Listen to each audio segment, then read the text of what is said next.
अब ये जो पाकिस्तान के अंदर आज ड्रामा हुआ है जिसका कि जिक्र अभी फयाज भाई ने भी किया है बड़ी डिटेल में, ये जो लॉ मेकर थे सेनेटर दिलावर खान साहब, ये इंडिपेंडेंट लॉ मेकर हैं सेनेट के अंदर, और इन्होंने कहा जी कि हमको बोलना चाहिए कि जी इलेक्शंस जो हैं उनको डिले करना चाहिए, ये रेजोल्यूशन लेकर आए और ये रेजोल्यूशन पास होगी। मैं एक चीज़ आपको बता दूं कि सेनेट के अंदर जो हैं 100 मेंबर्स हैं, तो ये ओवरवेलमिंगली इसको अप्रूव नहीं किया गया। उस वक्त जो है सेनेट के अंदर सिर्फ 14 मेंबर बैठे हुए थे 100 में से, सिर्फ 14 में से भी 12 ने अप्रूवल दिया है, 2 जो है उन्होंने एब्सटेन किया था। तो ओवरवेलमिंग रिस्पांस नहीं है, लेकिन फिर भी सेनेट ने इसको अप्रूव किया, क्योंकि जैसे मैंने आपको बताया 100 मेंबर हैं सेनेट के, तो 100 में से सिर्फ 14 उस वक्त मौजूद थे। इसके ऊपर बात करते हुए पीपीपी की जो सेनेटर हैं शेरी रहमान, उन्होंने बाद में प्रेस कॉन्फ्रेंस की और उन्होंने कहा जी हम बिल्कुल इसको सपोर्ट नहीं करते, ना पार्टी इसको करती है और हम बिल्कुल ये सेनेट की रेजोल्यूशन के फेवर में नहीं है। पीपीपी के सेनेटर जो है शहादत अवान, उन्होंने भी कहा जी कि यहां पे वो मौजूद तो नहीं थे उस वक्त, लेकिन उन्होंने कहा ये रिबेलियन अगेंस्ट कॉन्स्टिट्यूशन है और ये एक बड़ी प्लान्ड मूव और कॉन्स्पिरेसी से ये सारा कुछ किया गया है। इसको टेबल बड़े प्लान के साथ किया गया है, क्योंकि जो आज का एजेंडा था लोगों ने उसको इजी समझा, इसीलिए लोग आज सेनेट में आए भी नहीं हुए थे। उन्होंने कहा this was not order of the day today, तो इसलिए भी लोगों ने कहा कि आम बातें होंगी, तो ये इसलिए अगर उनको पता होता सेनेटर्स को कि ये बात की जानी है तो शायद सारे के सारे 100 सेनेटर्स जो हैं वो मौजूद होते। बहरहाल जी वो कहते हैं कि हम जो लोग डरते हैं कि वो हार जाएंगे वो अब नहीं चाहते हैं इलेक्शंस यहां पे हों। पीटीआई के सेंट्रल लीडर शेर अफजल मरवत जो है उन्होंने भी कहा कि ये कॉन्स्टिट्यूशन की वायलेशन है और आर्टिकल 6 उन तब सबके ऊपर अप्लाई होता है जो कि इसके फेवर में है कि इलेक्शंस ना किए जाएं। ये इंतहाई एंटी कॉन्स्टिट्यूशनल रेजोल्यूशन है। जमात इस्लामी के जो अमीर हैं सिराजुल हक साहब, उन्होंने भी कहा है कि ये कॉन्स्पिरेसी है against the country and democracy. हम डेमोक्रेसी को लाइन के ऊपर कैसे लाएंगे अगर आप जो हैं डिले करते जाएंगे पोल्स को। पहले आप कहते हैं जी कि हमारा बड़ा अनरेस्ट का कंसर्न है केपी और बलूचिस्तान के अंदर, तो अगर अनरेस्ट का है तो उसके लिए आपको काम करने की जरूरत है, इलेक्शंस को डिले करने की जरूरत नहीं है। हम फ्री और फेयर इलेक्शंस जो हैं वो चाहते हैं। पीटीआई के सेनेटर गुरदीप सिंह और पीपीपी के सेनेटर बहरामंद तंगी जो थे, उन्होंने वो हालांकि थे वहां पे मौजूद सेनेट के अंदर, लेकिन उन्होंने एब्सटेन किया था और सेनेट के चेयरमैन जो है उसके बाद उन्होंने जो है सेशन एडजर्न कर दिया इनडेफिनेटली। तो ये आज जो है पार्टीज जो हैं फिर भड़क गई हैं। बहरहाल हमने तो बड़ी दफ़ा कहा है जी कि मुश्किल ही लग रहा है कि ये इलेक्शंस करवाएंगे। बहरहाल देखते हैं अब क्या होता है। इमरान खान साहब जो हैं आज उनका फिर से जो ईसीपी कंटेम्प्ट केस है उसके अंदर उनका चल रहा था आज जो है वो केस, तो उन्होंने थ्रेटन किया है कि वो ईसीपी यानी इलेक्शन कमीशन ऑफ पाकिस्तान के खिलाफ ट्रीजन के चार्जेस जो हैं वो फ्रेम करेंगे, क्योंकि जाहिर है कि उसकी यही वजह है कि जब असेंबलीज टूटती हैं तो उसके 90 डेज के अंदर इलेक्शंस होने चाहिए, जो कि ईसीपी ने नहीं कराए। तो definitely this comes under treason and against the constitutional values of the country. तो उन्होंने कहा जी कि अगर मैं पावर में आया तो मैं ईसीपी के ऊपर ट्रीजन चार्जेस लगाऊंगा। और उन्होंने क्वेश्चन किया, उन्होंने कहा कि ECP election commission of Pakistan कौन होते हैं मेरे अगेंस्ट चार्जेस लगाने वाले या मेरे खिलाफ प्रोसीडिंग स्टार्ट करने वाले। ये कोई कोर्ट ऑफ लॉ नहीं है, ये एक एजेंसी है जिसका के काम सिर्फ मुल्क के अंदर इलेक्शन करवाना है और वो भी 90 डेज के अंदर। ये जितने भी मेंबर्स बैठे हुए थे ईसीपी के वो बिल्कुल खामोश बैठे रहे जिस वक्त तक इमरान खान साहब बात कर रहे थे। उन्होंने लेकिन ये बड़ा अपनी तरफ से जोक किया, उन्होंने कहा हाँ जी इमरान खान साहब और बोलो, एक और कंटेम्प्ट केस आपके ऊपर अब फिर बनाएंगे। बाद में पीटीआई के चेयरमैन बैरिस्टर गौहर खान जो हैं उन्होंने कहा जी कि हमारा किसी के साथ कोई इशू नहीं है, या तो इस्टेब्लिशमेंट या दूसरे लोग। हमने बड़ी दफ़ा कहा है मिलिट्री भी हमारी है, मुल्क भी हमारा है, हम सबके साथ मिलकर बात करना चाहते हैं, हमारे साथ टेबल पर बैठे so that we clear the air. और ये उन्होंने बातें की, लेकिन अब इसमें जर्नलिस्टों ने जो है वो बड़ा क्वेश्चन उठा रहे हैं। इसका जवाब तो नहीं उनसे ले सके बैरिस्टर गौहर साहब से, लेकिन अब जर्नलिस्ट भी और बाकी के भी जो इंटेलिजेंसिया पाकिस्तान में वो पूछ रहा है कि क्या ये बातें या ये नजरिया जो है इमरान खान साहब का भी है, और जो उन्होंने इल्जाम कमर बाजवा पे या मिलिट्री एस्टैब्लिशमेंट में लगाए थे क्या वो वापस लेने को तैयार हैं कि नहीं है। साढ़ा जवाब पायनो नहीं लेंगे। तो गौहर साहब जो है वो तो और बात कर रहे हैं, लेकिन इमरान खान साहब हमें नहीं लगता कि अपने स्टेटमेंट्स जो हैं वो वापस लेंगे। आज बहुत ही अफसोस का एक वाकया हुआ है पाकिस्तान में, और वो ये हुआ है कि सुन्नी उलमा काउंसिल के जो टॉप ऑफिशियल हैं मौलाना मसूदुर रहमान उस्मानी, उनको आज अननोन असेलेंट्स ने इस्लामाबाद के अंदर गोली मार के मार दिया है। ये वाकया जो है खन्ना पुलिस स्टेशन के जुरिस्डिक्शन में इस्लामाबाद में हुआ है, और इनकी गाड़ी जो थी वो गौरी टाउन एरिया से गुजर रही थी जब कुछ लोग मोटर मोटरसाइकिल पे आए और उन्होंने इनके ऊपर फायरिंग की, जिसके के अंदर उनकी डेथ हुई। काउंटर फायरिंग में पुलिस की में एक आदमी मर गया है और दूसरा इंजर्ड है। पुलिस कह रही है कि हम परपेट्रेटर्स को ट्रेस करने की कोशिश कर रहे हैं with the help of CCTV camera footage, और कल्प्रिट्स जो है उनको छोड़ा नहीं जाएगा, उनको सजा पहुंचाई जाएगी। तो आज इस्लामाबाद के अंदर काफ़ी अनरेस्ट है, लोग जो हैं वो डरे हुए हैं, और काफ़ी हो सकता है कि आने वाले दिनों में सुन्नी उलमा काउंसिल जो है वो एक यहाँ पे मोर्चा भी निकाले इस्लामाबाद में। तो वेरी वेरी सैड। आईएसपीआर की आज एक प्रेस रिलीज आई है जी, और इसके मुताबिक जो है सिक्योरिटी फोर्सेस ने 2 टेररिस्टों को मार गिराया है इंटेलिजेंस बेस्ड एक ऑपरेशन में केपी के टांग एरिया के अंदर। वो कहते हैं, आईएसपीआर कहता है जी कि फोर्सेस को ये इत्तला मिली थी कि कुछ टेररिस्ट जो है इस एरिया के अंदर प्रेजेंट हैं, जिसकी की वजह से फिर जो है वहाँ पे जो आर्म्ड फोर्सेस हैं वहाँ पे पहुंची, और फिर टेररिस्टों के और उनके बीच में जो है फायर एक्सचेंज हुआ। 2 टेररिस्टों को इसमें मारा गया। उसके अंदर एक हाई वैल्यू टारगेट गुल यूसुफ भी था, जो अपने आप को तूर कहता था। ये बहुत ही एक्टिवली इन्वॉल्व था टेररिस्ट एक्टिविटीज में against security forces, including attacks in Tank and DI Khan, और एक्सटॉर्शन में इन्वॉल्व था और टारगेट किलिंग में इन्वॉल्व था। तो गवर्नमेंट ऑफ पाकिस्तान जो है उन्होंने इसके सर के ऊपर हेड मनी जो था 2.5 मिलियन रुपीस जो था वो रखा हुआ था। तो उसी सिलसिले में एक इंटेलिजेंस दी गई थी सिक्योरिटी फोर्सेस को, जिसकी वजह से इसको मार गिराया गया है। नैब जो है जी उसने अब 4 दिन का फिजिकल रिमांड एक्सटेंड किया है फवाद चौधरी के लिए in graft cases on development projects in Jhelum, और अकाउंटेबिलिटी कोर्ट 1 जो है इस्लामाबाद में उसने ये किया। इनके जो जज हैं मुनीर बशीर साहब, उन्होंने एक्सटेंड किया फवाद साहब का फिजिकल रिमांड ऑन नैब्स रिक्वेस्ट, और उन्होंने कहा जी कि नैब ने इनको कहा कि हमने जब इनके 7 बैंक अकाउंट्स एग्जामिन किए तो हमको पता चला कि शायद ये जो ट्रांजैक्शंस हैं ये सस्पिशियस थी, तो कहीं ये ब्राइब्स के अंडर तो नहीं आती हैं, तो इसलिए हमको और टाइम चाहिए इसको प्रोब करने के लिए। इसके अलावा कोर्ट जो है उन्होंने इनको ऑफिशियल्स जो है नैब के उनको कहा कि भाई आप अब सारी अपनी प्रोब करने के बाद जनवरी 9 को इनको कोर्ट में फिर से लेकर आएँ। और लेकिन जो कोर्ट में जब चौधरी साहब आए तो उन्होंने कहा जी कि मुझे एटलीस्ट अपने बीवी बच्चों से मिलने दो, जिसकी कि इनको कोर्ट ने इजाजत दी है। नैब के chairman lieutenant general retired Nazir Ahmad Bhatt जो है उन्होंने इनके अरेस्ट वारंट्स जो थे वो साइन किए थे, और फिर उसके बाद इनको जो है अडियाला जेल में, जहां पे ये जेल काट रहे थे, वहां से फिर कस्टडी में लिया गया था। केयर टेकर फेडरल गवर्नमेंट जो है जी उसके बीच में और के इलेक्ट्रिक के बीच में अब बहुत सारे आज मुआहदे हुए हैं, जिसमें कि कहा गया है कि कराची में जो कॉन्स्टेंटली पावर का प्रॉब्लम है इसको कॉन्स्टेंट इसकी सप्लाई जो है वो होनी चाहिए। तो इसके बीच में जो अब इनके जो अग्रीमेंट्स हुए हैं वो हैं tariff differential subsidy, 10-year power purchase agency agreements, और care taker minister for power and petroleum Mohammad Ali ने कहा जी कि हम बिल्कुल ये बताना चाहते हैं कि under the golden not power sector के अंदर हम ज्यादा एफिशिएंसी और लॉन्ग टर्म स्टेबिलिटी लाना चाहते हैं, और जितने भी ये बॉटल नेक्स हैं जो कि कराची और सारे एरिया में प्रोविंस में जो सप्लाई नहीं पावर की मिलती है, इसको हमेशा के लिए वंस एंड और खत्म करना चाहते हैं। ये शो करता है कि पाकिस्तान के जो इंस्टीट्यूशंस जो हैं वो पाकिस्तान के लिए कमिटेड हैं, और उन्होंने कहा कि जी हम एक ऐसा एनवायरनमेंट मिनिस्ट्री वाले क्रिएट करना चाहते हैं जिसके के अंदर पाकिस्तान का पावर सेक्टर जो है वो थ्राइव करे, क्योंकि उसका फायदा जो है वो हमारे कस्टमर्स को होएगा। हिंदुस्तान के अंदर भी जनाब जैसे जैसे अब इलेक्शंस आ रहे हैं बहुत ज़्यादा वहाँ पे भी हीट अब जनरेट होना शुरू हो गई है। रोज़ ही कोई ना कोई जो है वहाँ पे आर्टिकल्स होते हैं और वो मोदी जी की जो गवर्नमेंट है उसके ऊपर वो बात करते हैं।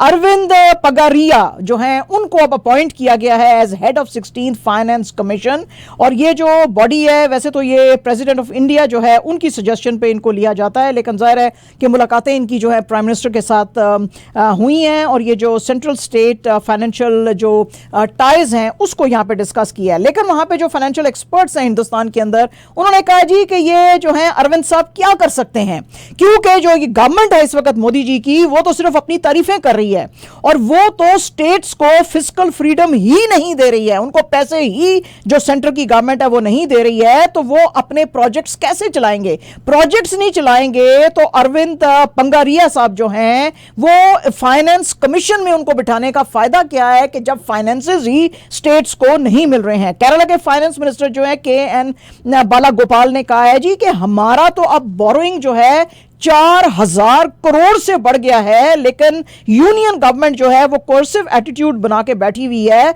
और सिर्फ जो बीजेपी रूल्ड स्टेट्स हैं उनको पैसे दे रही है, जो बीजेपी रूल्ड स्टेट्स नहीं है उनको पैसे मिल ही नहीं रहे हैं। तो हम डेवलपमेंट कैसे लाएंगे? तेलंगाना और तमिलनाडु के भी जो चीफ मिनिस्टर्स और ऑफिशियल्स हैं उनकी भी सिमिलर जो है वो ऑब्जर्वेशन है और वो कहते हैं जी कि हम अपनी स्टेट ऑटोनॉमी को कैसे सेफ गार्ड करेंगे जो हमें कॉन्स्टिट्यूशन देता है, अगर हमको पैसे ही नहीं मिलेंगे यहां पे डेवलपमेंट करने के लिए। हम इलेक्टेड रिप्रेजेंटेटिव्स हैं, हमको लोगों को जवाबदेह होना है, हम कैसे लोगों के वेलफेयर के लिए काम करें अगर हमको पैसा नहीं मिलता है। ये जो गवर्नमेंट है, क्रिटिक्स ने कहा कि एक गुड डेटा तक जो है वो नहीं जमा कर सक रही है कि जिसमें कि बताया जाए कि स्टेट्स को कितने फाइनेंशियल चैलेंजेस हैं। इसकी वजह से हिंदुस्तान के में इस वक्त स्टेट्स में फिस्कल वीकनेस आती जा रही है और यह शो करती है गवर्नमेंट की इनसिक्योरिटी कि वो बार बार बात तो इकोनॉमिक ऑप्टिमिज्म की करते हैं और वो कहते हैं जी कि हिंदुस्तान में बड़ा ग्रोथ आ रहा है, लेकिन हिंदुस्तान जो है सफर कर रहा है from poor macro economic fundamentals and silent fiscal crisis है इस वक्त हिंदुस्तान के अंदर। वो कहते हैं जी कि ये कॉन्स्टेंटली जो स्टेट्स हैं कुछ वो डिक्लाइन में हैं, या जाहिर है कि जहां पे बीजेपी की गवर्नमेंट नहीं है वो, और इंडिया के अंदर बेतहाशा जो है वो अनएम्प्लॉयमेंट जो है वो बढ़ती चली जा रही है। उन्होंने कहा जी एक अंदाजा आप इससे लगा सकते हैं कि कर्नाटका में टोटल 15 गवर्नमेंट की पोस्ट जो है वो निकली हैं, जिसके के अंदर 25,000 एप्लीकेंट जो है उसने अप्लाई किया है। तो शाइनी इंडिया की पिक्चर बड़ी शाइनी नजर आ रही है जी, नजर आ रही है। ओके जी। अच्छा जनाब, आज तकरीबन जो है 3,000 के करीब इंडिया के अंदर जो क्रिश्चियंस हैं उन्होंने एक स्टेटमेंट जारी की है, क्योंकि अभी हुआ यह था कि 25 दिसंबर को मोदी जी ने एक क्रिसमस का लंच देते हुए बहुत बड़ी क्रिश्चियन कम्युनिटी को यहां पे बुलाया था और उनको कहा था कि आपके साथ हम अच्छे ताल्लुकात करना चाहते हैं, आपकी बड़ी कंट्रीब्यूशन है जिसको हम बड़ा मानते हैं। उसके ऊपर ये जो क्रिश्चियन ऑर्गेनाइजेशंस हैं उन्होंने कहा जी कि वैसे तो हिंदुस्तान मोदी जी ये कह रहे हैं कि हमारा बड़ा कंट्रीब्यूशन है, लेकिन सिंस 2014 जब से कि बीजेपी की गवर्नमेंट है इंडिया के अंदर कॉन्स्टेंटली क्रिश्चियंस के ऊपर अटैक्स किए जा रहे हैं, उनके अगेंस्ट जो है एंटी कन्वर्जन लॉज के अगेंस्ट उनको सजाएं दी जा रही हैं। खास तौर पर जो बीजेपी रूल्ड स्टेट्स हैं वहां पर इसको एज अ डिस्क्रिमिनेशन यूज किया जा रहा है, एथनिक वायलेंस जो है वो उनके खिलाफ दिखाई जाती है। खास तौर पर मणिपुर का भी उन्होंने जिक्र किया कि जहां पे कि क्रिश्चियन सिविल सोसाइटी जो है उसके ग्रुप्स के ऊपर बेतहाशा अटैक्स किए गए थे और उन्होंने कहा जी कि ये अटैक्स बढ़ गए हैं 2011 से 2022 के बीच में बेतहाशा। और मोदी जी वैसे तो जीसस क्राइस्ट को और हमारी कम्युनिटी की बड़ी तारीफ करते हैं, लेकिन वो बिल्कुल क्वाइट हैं। जो कुछ क्रिश्चियंस के साथ किया जा रहा है, उनके चर्चेस को जलाया जा रहा है, उनको मारा पीटा जा रहा है। तो इसलिए अगर जो है मोदी जी ये कहते हैं कि मैंने कुछ क्रिश्चियंस को बुला के और उनको बताने की दुनिया को कोशिश की है कि हम क्रिश्चियन कम्युनिटी के साथ बड़ा प्यार है, तो ये हमें एक्सेप्टेबल नहीं है। वो लोग जो वहां पे गए थे, ये सिर्फ प्राइम मिनिस्टर का इनवाइट था, उनके ऊपर जोर नहीं था कि वो जरूर जाते, वो कर्टियसली डिक्लाइन कर सकते थे, लेकिन वो वहां पे गए। लेकिन बहरहाल हम जो हैं इसको हमने एक्सेप्ट नहीं किया। तो प्लीज डोंट से कि जी क्रिश्चियन सारे जो हैं वो इसको मानते हैं। सो उन्होंने आज वही जो एक सेंटेंस है नॉट इन माय नेम, वही नॉट इन माय नेम, उन्होंने क्रिश्चियंस ने कहा है कि हमारे नाम के ऊपर जो है राजनीति करने की जरूरत नहीं है। हिंदुस्तान के अंदर आज जो सबसे बड़ी खबर रही वो दाऊद इब्राहिम से रिलेटेड थी। आपको पता ही है बहुत वांटेड गैंगस्टर हैं और कुछ उनका पता नहीं चलता है कि हिंदुस्तान में है, कराची में है, दुबई में है, कहां पे हैं। बहरहाल जी ये अब बहुत अरसे से चूंकि मुंबई के रहने वाले थे लेकिन महाराष्ट्र में अब थे नहीं, तो इनकी बहुत बड़ी जो प्रॉपर्टी थी वो वहां पे थी। लेकिन इसको आज खरीदा है एक लॉयर ने, एक ऑक्शन में, अजय श्रीवास्तवा ने, और ये फॉर्मर शिवसेना के लीडर थे। और उन्होंने कहा जी कि मैंने इसके ऊपर जब सारी जो इनकी लैंड है उसके ऊपर जब हिसाब किताब और न्यूमरोलॉजी लगाई तो मुझे पता चला कि ये मेरे लिए बहुत ही फायदेमंद रहने वाली है। तो ये सारी की सारी जो चीजें यहाँ पे और बनी हुई हैं उनको ढा के मैं सनाता पाठशाला यहाँ पे, यानी कि एक रिलीजियस स्कूल जो है, जैसे कि हम जिसको मदरसा भी बोलते हैं, तो हम एक ऐसा रिलीजियस स्कूल में जो है खोलूंगा। मदरसा मुसलमानों का होता है, इनका जो है वो पाठशाला होता है, तो वो ये कहते हैं हम खोलेंगे। ये जो सारी की सारी जमीन और एरिया है ये लोकेटेड है मंबाके विलेज में महाराष्ट्र के अंदर रत्नगिरी डिस्ट्रिक्ट के अंदर। और ये सारे का सारा प्रोसीजर जो है इसको ओवरसी किया था मिनिस्ट्री ऑफ फाइनेंस ने हिंदुस्तान की।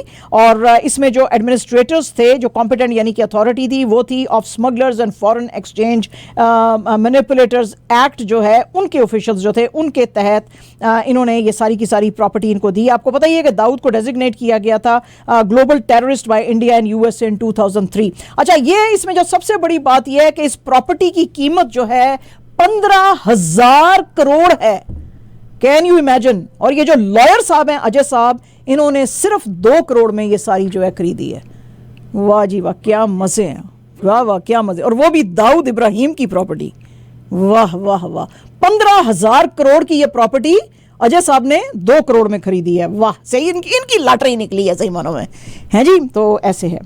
अच्छा जनाब, आज जो एंटरटेनमेंट की खबरें, उसमें सबसे बड़ी खबर रही है जो है रोहित शेट्टी की जो वेब सीरीज पहली आने वाली थी इंडियन पुलिस फोर्स, उसका आज ट्रेलर आ गया है। बड़ा ही लोग इसका बहुत दिनों से इंतजार कर रहे थे। इसके अंदर सिद्धार्थ मल्होत्रा और विवेक ओबरॉय आपको नजर आएंगे, शिल्पा शेट्टी भी नजर आएंगी। सिद्धार्थ मल्होत्रा जो हैं दिल्ली पुलिस अफसर कबीर मलिक के नाम से जो बहुत बड़ा एक क्राइम सिंडिकेट है उसको बस्ट करने की कोशिश कर रहे हैं। इसके अंदर देखा जा रहा है, ट्रेलर खुलता है, बहुत सारे ब्लास्ट हो रहे हैं सिटी में, बड़ी डिस्ट्रक्शन आ गई है। और वो कहते हैं जी, जो कबीर मलिक साहब हैं वो कहते हैं कि इन्होंने हमारी जो दिल्ली पुलिस की बहादुरी है इसको इन्होंने ललकारा है। तो हम इनको बताना चाहते हैं कि हम ये जो सांप है हमसे खेलना चाहता है, लेकिन हम खेलते नहीं हैं, हम दिल्ली की पुलिस हैं और हम इसको खत्म करते हैं। Sorry if I said Mumbai, I am sorry, Delhi police के ऊपर है ये सारा सागा जो है, ये दिल्ली पुलिस पे वेब सीरीज है जो बनाई गई है।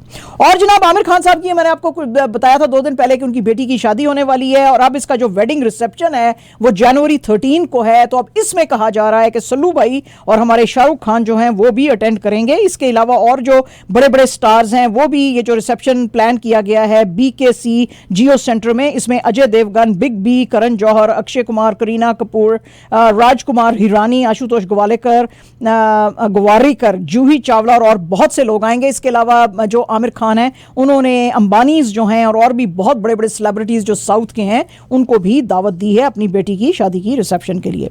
वरुण धवन और करण जौहर का जो प्रोडक्शन हाउसेस हैं जी, Dharma productions, they are joining hands now. अब नई जो अपनी एक जो ये हम्टी शर्मा की दुल्हनिया जो 2014 में आई थी और बद्रीनाथ की दुल्हनिया 2017 में, तो इस दुल्हनिया वाली फ्रेंचाइज के अंदर एक तीसरी लेकर आने वाले हैं फ्रेंचाइज का फिल्म। तो इसके अंदर जो पहले 2 रोल्स थे वो आलिया भट्ट ने किए थे और वरुण धवन के साथ, लेकिन अब खबरें आ रही हैं कि शायद आलिया भट्ट नहीं रहेंगी, जानवी कपूर होंगी। अब ये चूंकि बहुत सारी खबरें चल रही थी तो करण जौहर साहब को आ गया गुस्सा। उन्होंने आज अपने इंस्टाग्राम के ऊपर कहा कि भाई ये खाम खा अनऑफिशियल चीजें जो है आप ना फैलाएं। खासतौर पे मैं मीडिया को कहता हूं कि प्लीज आप जरा थोड़ा ठहर जाओ, जितनी भी डिटेल्स, टाइम, प्लान्स जो भी कुछ होंगे हम आपको बताएंगे खुद से। आप ये गलत किस्म की और इनएक्यूरेट चीजें जो हैं मीडिया के अंदर मत फैलाओ। तो ऐसा है। हिंदुस्तान के क्रिकेटर जो हैं जी, कैप्टन इनके रोहित शर्मा साहब, वो आज बहुत भड़के हुए नजर आए। हुआ ये कि साउथ अफ्रीका को उन्होंने जो है सिर्फ 55 रन्स पे जो है वो आउट कर दिया सेकंड इनिंग्स में। और पिच जो थी उसके बारे में कहा गया कि बहुत खराब है। पहला जो टेस्ट था वो साउथ अफ्रीका ने जीता था, दूसरा इन्होंने जीता, तो 1-1 से ये सीरीज जो थी ड्रॉ रही। आज मीडिया के साथ केप टाउन में ये बात कर रहे थे। उन्होंने कहा जी इंडिया को अनड्यू क्रिटिसिज्म दिया जाता है, अगर ऐसी पिचें वहां बनाई जाती तो लोगों ने बड़ा तूफान उठाना था। इस मैच की सबसे बड़ी हाईलाइट थी कि मोहम्मद सिराज ने 6 विकेटें यहां पे ली थी जस्ट फॉर 15 रन्स। तो वो कहते हैं जी कि ये जब यहां पे हुआ है सारा कुछ तो इसमें सब लोग चुप करके बैठे हुए हैं। मुझे याद पड़ता है कि वर्ल्ड कप के बीच में जो अहमदाबाद के ऊपर पिच थी उसके ऊपर लोगों ने बड़ा शोर मचाया कि इंतहाई बिलो स्टैंडर्ड है और उसको दिया भी गया था रैंक बिलो स्टैंडर्ड का। लेकिन मुझे हैरत है कि उसी अहमदाबाद की बिलो स्टैंडर्ड पिच जो थी उस पर ऑस्ट्रेलिया के ट्रेविस हेड ने 100 रन बनाए थे। तो प्लीज खुदारा मैं सबको कहता हूं कि आप कंट्रीज को देख के बात मत किया करें, आप पिच की बेस पे बात किया करें, बिकॉज इट्स नॉट फेयर कि आप इंडिया को बिला वजह घसीटते हैं। ठीक है जी पायन? हाँ, खुश हो? ओके जी। आज जनाब फाइनली आईसीसी ने अनाउंस कर दिया है schedule for T20 world cup 2024 which will be hosted by US and West Indies. हमने आपको थोड़े दिन पहले बताया था कि पाकिस्तान और इंडिया का मैच इसके अंदर जो है जून 9 को होएगा एट न्यूयॉर्क आइजनहावर पार्क में। इसके अंदर तकरीबन 55 जो है मैचेस खेले जाएंगे इन टू कंट्रीज, यूएस और वेस्ट इंडीज में। वेस्ट इंडीज के जो वेन्यूज शॉर्टलिस्ट हुए हैं वो Barbados, Kingston Oval, Trinidad Brian Lara cricket academy, Guyana Providence stadium, Antigua Sir Vivian Richard stadium, Saint Lucia Darren Sammy cricket ground, Saint Vincent Arnos Vale stadium. और USA के अंदर जो 3 venues हैं वो New York Eisenhower park, Florida's Lauderhill और Grand प्रेरे in Texas. तो वो कहते हैं जी कि ये सेमीफाइनल्स जो हैं जून 26 और 27 को होंगे गुयाना और ट्रिनिडैड में, और फाइनल जो है वो बारबाडोस में होएगा जून 29 को। तो ये आज सारा स्केड्यूल जो है उन्होंने जारी कर दिया है। और जनाब हमारे जो आमिर अजमल हैं, जो कि आज पाकिस्तान की टीम अभी गई हुई है ऑस्ट्रेलिया में एक टेस्ट खेलने के लिए, उसमें ऑलराउंडर आमिर अजमल ने बेशुमार जो हैं वो रिकॉर्ड्स बनाए हैं। यहाँ पे सिडनी टेस्ट के अंदर एक तो इन्होंने 6 विकेटें ली हैं फॉर 69 रन्स, और टोटल विकेटें जो इन्होंने इस टेस्ट में ली हैं वो 18 ली हैं। और he has become the first Pakistani to take as many as 18 wickets on his debut series. उसके अलावा इन्होंने 82 भी स्कोर किया था इन द फर्स्ट इनिंग्स, जिससे कि हेल्प किया पाकिस्तान को 313 पोस्ट करने के लिए। He is the only visiting player to score 80s and take 6 wickets, और वो भी ऑस्ट्रेलिया के अंदर। इससे पहले वसीम अकरम ने किया था, स्कोर किया था 52 और 123, और उन्होंने 5 विकेट्स भी ली थी फॉर 100 रन्स। तो ही हैज टेकन 1 मोर, और वो भी लेस रन्स के लिए। तो अब इनकी वैसे भी जो 18 विकेट्स हैं ये सरपास कर गए हैं शब्बीर अहमद को, जिसने के 17 विकेट्स ली थी इन हिज फर्स्ट 3 टेस्ट। और इन्होंने जो है आपको मैंने बताया ही है कि इन्होंने जो है 18 ली हैं, सरफराज शब्बीर ने 17 ली थी। और इसके अलावा जो ये हैं he is just 5 wickets behind spinner Abrar Ahmed, जिन्होंने के ली थी पाकिस्तान के लिए फर्स्ट 3 टेस्ट में 23 विकेट्स। और he also has become the first Pakistani to score 100+ runs and take 18 wickets in series versus Australia in Australia. ठीक है जी, क्या बात है जी, क्या बात है जी, वाह जी वाह, क्या बात है। तो ये थी हमारे आज की खबरें।